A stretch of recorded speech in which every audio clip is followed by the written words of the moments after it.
राधे राधे दोस्तों, कैसे हैं आप? उम्मीद करती हूँ आप बहुत ही बढ़िया होंगे, स्वस्थ होंगे, मस्त होंगे। तो मैं आपके लिए आज एक बहुत ही प्यारी वीडियो लेके आई हूँ, जिसमें मैं आपको आपके प्रारब्ध कर्मास के बारे में बताने जा रही हूँ।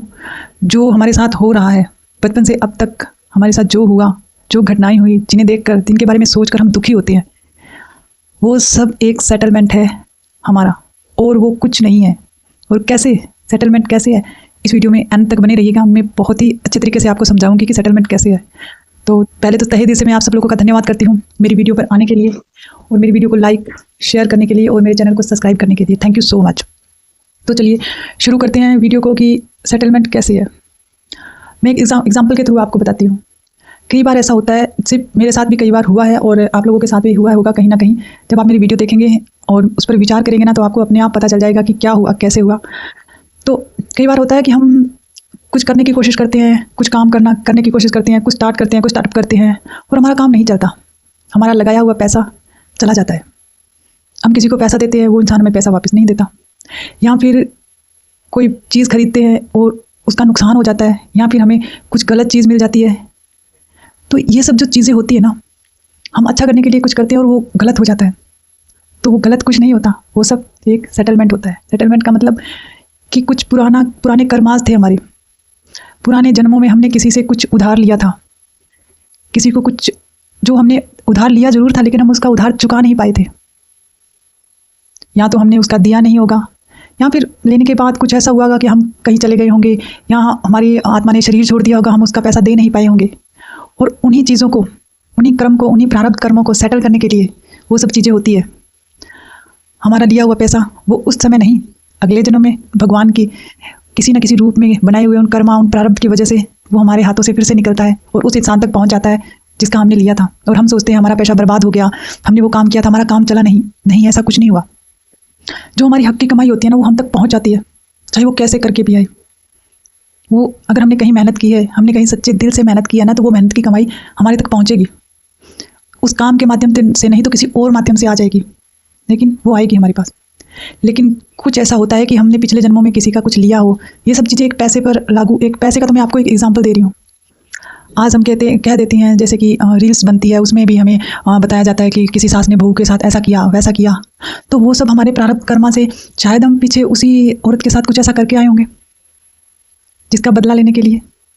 जो हमारे पास्ट कर्मा में जो हमें रोल मिला था, उस रोल में शायद हम नेगेटिव थे, हमने उस रोल में किसी को दुख दिया हो, तो वो इस जन्म में उन्हीं दुखों का बदला लेने के लिए हमारे सामने परिवार के रिश्तेदारों में किसी रूप में वो आते हैं और किसी न किसी बात से हमारा दिल दुखाते हैं। शायद पिछले जन्म में हमने उनका दिल दुखाया होगा। तो ये सब चीज़ें जो हो रही है ना, वो सब निर्धारित है। आप ये मत सोचिए कि वो गलत हुआ, मेरे साथ वो गलत हुआ। हमने किसी के साथ गलत किया था, तभी आज हमारे साथ गलत हो रहा है। अगर हमने अच्छा किया था तो हमारे पास अच्छा भी है। हम बार बार अपनी उस नेगेटिव चीज़ों पर हमारा ध्यान जाता है, क्योंकि वो हमें दिखाई देती है। इंसान कमियाँ बहुत जल्दी ढूंढ लेता है, लेकिन खूबियाँ ढूंढने में समय लगता है, उसके लिए सीखना पड़ता है। जैसे कि जब महाभारत का युद्ध हुआ, उससे पहले जब अर्जुन और दुर्योधन जब उनको शिक्षा दे रहे थे ना गुरु उनके, तो उन्होंने क्या किया, दुर्योधन और अर्जुन को ना, दोनों को गांव में भेजा और उनको बोला कि आप एक अच्छा इंसान ढूंढ के लाओ और एक बुरा इंसान ढूंढ के लाओ। अर्जुन को बोला कि तुम बुरा इंसान ढूंढ के लाओ, और दुर्योधन को बोला कि तुम एक अच्छा इंसान ढूंढ के लाओ, जिसके अंदर जैसी उसकी प्रवृत्ति होगी, जैसा इंसान खुद होगा ना, उसे सामने वाला वैसा ही दिखेगा। अर्जुन पूरे गांव में घुमा, उसे कहीं भी कोई बुरा इंसान नहीं मिला। क्यों नहीं मिला? क्योंकि अर्जुन के दिमाग में कोई बुराई नहीं थी। वो हमेशा हर इंसान की खूबियां देखता था। वो जिसको भी देखता उसमें से कोई ना कोई खूबी ढूंढ लेता, और उसे बुरा इंसान नहीं मिला। और दुर्योधन को कहीं भी किसी इंसान में, वो हर इंसान में कमी ढूंढ लेता था, और हम भी ढूंढ लेते हैं। कुछ समय पहले तक मैं भी खूब ढूंढती थी, लेकिन अब जब मैंने ये नियम को समझा और मैंने नियम को पालन करना शुरू किया नहीं, तो मैंने छोड़ दिया ये सब।